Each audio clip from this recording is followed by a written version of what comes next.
Howdy do, folks. Today we're going to be reviewing the second book in the Dexter novel series, Dearly Devoted Dexter by Jeff Lindsay. I did a review on the first one a while back, but we're finally getting to the second one. EliWise's reviews. Number 2. And today we have a special guest, Lulu.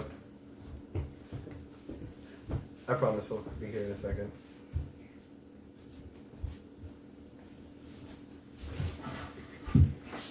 What do, fellas? He's here to review this book with me and probably just sit around and say dumb stuff because he's never read this. Anywho, let's get into it. That's the fun part. I have no idea what you're talking about. I'm just here because I can be. Dexter sets out to hunt a child predator. He was a bad guy. He's interrupted when bodies start appearing, dead ones, just so you know, that are alive yet limbless, as in no arms or legs, with no eyelids, nose, or tongue.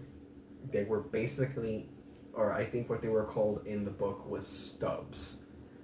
No arms, no legs, no nose, not even eyelids or a tongue.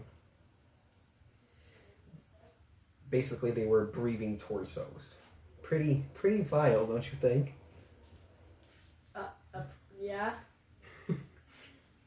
So Dexter, Dokes, who I think had a different first name in the book that wasn't James like the show, Deborah, and Chutsky, who is weirdest last name ever, but I'll go with it, who is basically somebody from Washington, like a secret agent, hunt the perpetrator. The summary discovery, it is... I spelled that wrong. It's discovering it is someone from Dokes' past in the military. This isn't really spoilers, it's more just a little bit of a backstory. Minor spoilers. Because it's somewhat a reveal. But it's not like major or anything. He was sadistic. So Dokes and his crew left him to be captured and tortured in, I think it was Cuba. And then he returned to Miami, seeking revenge against every member of his old unit, including Dokes. Dexter just wants to get it over with and kill the guy from the beginning. And that's the summary. The villain, standout. So we're going to answer a few questions about this book. How is the main character? So how is Dexter in this book compared to the first one? I would say he had a much more central role in the first one than in this one, which will be a growing trend throughout the series, unfortunately. But overall, he was still pretty good in this one. How's the tone? The tone is sick. Like I said, this guy, the main villain, hunts down people who betrayed him and literally turns them into stubs, breathing torsos. He plays games with them, and every question that they get wrong, he cuts off part of their body. Arms, legs, nose, eyelids, tongue. It's crazy. So it's like he wants to be Saul? He's worse than Saul, actually. How's the concept? The concept of this one, the storyline, it's great. This is like an amazing sequel. The first one set a high bar. I mean, clearly, it's the first book was the one that started the show. That's what the show is based on. And I'd argue that this is actually a really good continuation of that. It would have been cool to see it in the show. I am glad the show went a separate direction. But if this villain from the show could come back someday, or if this villain from the book could come to the show someday, that'd be really cool. How is the story? Sorry, I just forgot I was bold. So, the story, I think, is probably on par with the first one. The first one might be a little bit better just because the first one has, Dexter, Brian, and their whole thing. And I don't know if there's a way to top that. It was an amazing, dynamic, secret reveal. Although I do think the ending was a little rushed to the first book. What is the most unique aspect? Dr. Danko. That's the name of the villain. His name is literally Dr. Danko. I don't even know what kind of name that is. Jeff Lindsay has really unique names in these books. But the antagonist is by far the best part of this book. I'm currently reading the 6th Dexter book as of like recording this video. Dr. Danko is still the best villain, I think. Breathing. So, what works? Dexter is great. I think that he is still his very demented self in this one. In the show, he slowly starts becoming more human-like, and I guess technically he does in the books too, but it's not as much as the show, and it's not as early as the show either. Dokes is a big central character in the 2nd book. He was a very central character in the 2nd season of the show, and he's a big central character in this. I think that's awesome, because I think one of the flaws with the 1st book is that the only characters in it was just Dexter and Deb. Whilst the show had a much bigger cast. The action. I think the action in this one is a lot better. There's a cool car chase scene.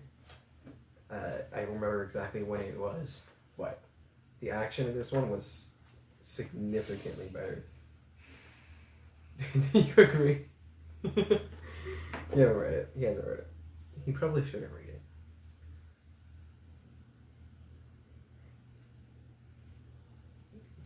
Okay.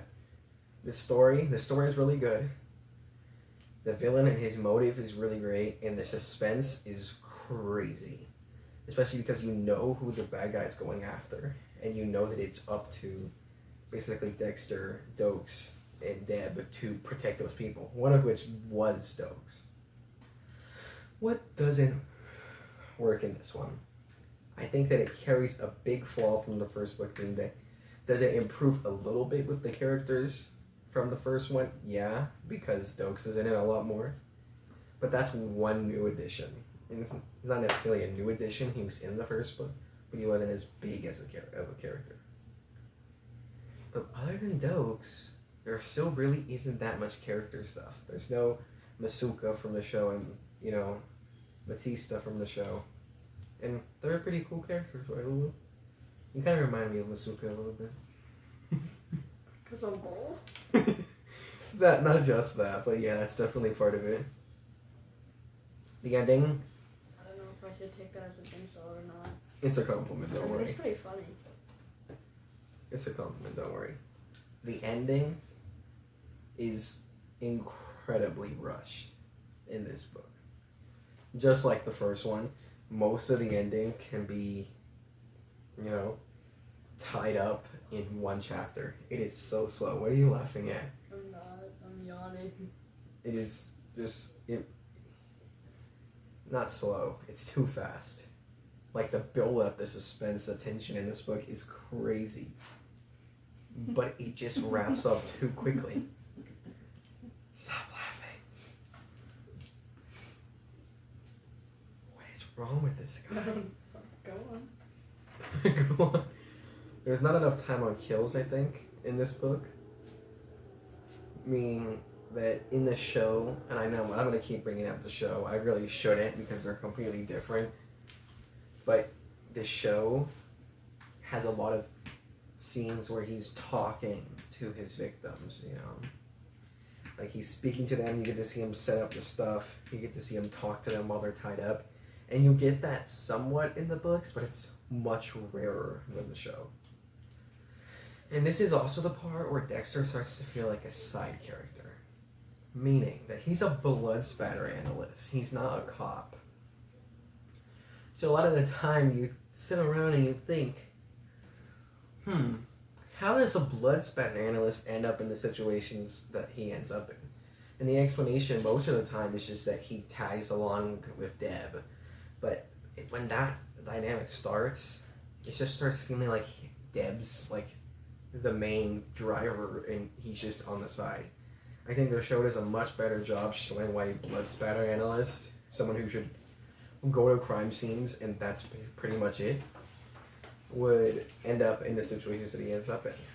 And yeah, it's only told from his point of view, which isn't necessarily a flaw, but it definitely can be, and I think it is actually the fact that it's only told from his point of view, which changes in like the next book, but that one's kind of interesting.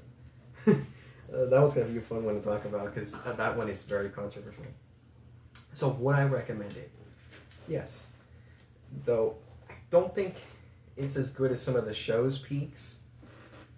This one definitely patches up a lot of the flaws from the first book, and it is one of, if not the peak of the series when it comes to horror, brutality, and the antagonist. If you're gonna laugh, go. I do think the antagonist is arguably better than some of the show villains. Probably most of the show villains. I think he's much more brutal than a lot of them. He's very brutal. He's very complex. I just like the backstory. I think it's awesome. He's everything you would want from like a villain in this kind of series, a villain in Dexter. Although I do wish that him and Dexter actually got to face off more than they ended up doing. Now it's time for the final rating. Lulu, would you like to read out the ratings for me? The story? 5 stars. Put more enthusiasm into it.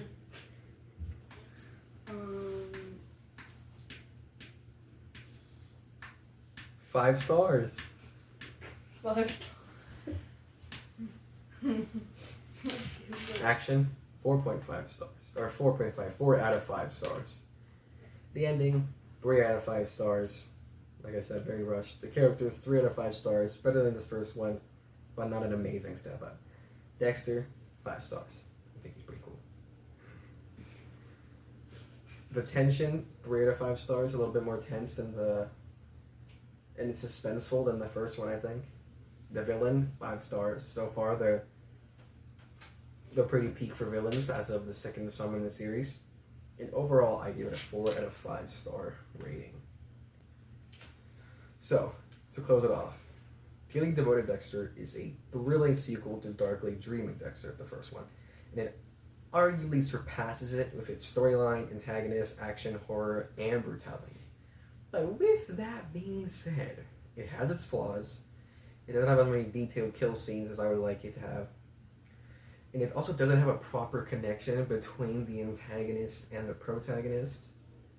But overall, I do recommend it. It's a great read if you want like a really bloody, brutal thriller. And if you want to continue the Dexter series, I don't think this one will disappoint you. So yeah, that's pretty much it. Would you like to sign off? Say bye-bye. Bye-bye. Yeah. Oh, bye, guys. See you next one. I'm not saying bye-bye. Bye-bye. Bye-bye.